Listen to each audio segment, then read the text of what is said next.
अक़वाम मुत्तहिदा के secretary general Antonio ग्यूटरस ने कहा कि यमन में सूरत हाल इंतहाई फैसलाकुन मरहले में है और हम बहुत जल्द तमाम फरीक़ैन के साथ इजलास मुनक़्क़िद करेंगे ताकि जंगबंदी मुआहदे को जल्द अज जल्द अमल में लाया जा सके। यमन की ताज़ा तरीन सूरत हाल फैसला कुन मरहले में है।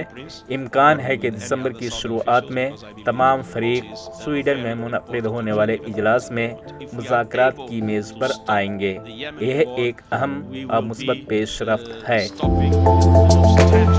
एंटोनियो ग्यूटरस ने मजीद कहा कि अक़वाम मुत्तहिदा के खुसूसी सफ़ीर मार्टिन ग्रिफ्टिस सनआ, रियाज़ और अबूज़हबी के दौरों में मसरूफ़ हैं ताकि तमाम फरीक़ैन को बातचीत के लिए राज़ी किया जा सके। अक़वाम मुत्तहिदा के सेक्रेटरी जनरल ने यह भी कहा कि उन मुज़ाकरात में सऊदी अरब का रोल इंतहाई अहम है और हम सऊदी वलीअहद से बातचीत के लिए तैयार हैं।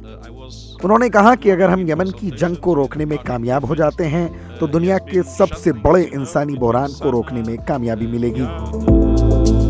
ज़राए के मुताबिक हूसी बागियों और सऊदी हिमायत याफ्ता यमनी हुकूमत के दरमियान अगले हफ्ते मुज़ाकरात होंगे। एक अंदाजे के मुताबिक सन 2015 से शुरू होने वाली इस जंग ने अब तक 15,000 अफराद को मौत के घाट उतार दिया और 30 लाख से ज़ायद अफराद बेघर हुए और यमन आलमी ताकतों के दरमियान जंग का अखाड़ा बन गया। Bureau report, ETV Bharat.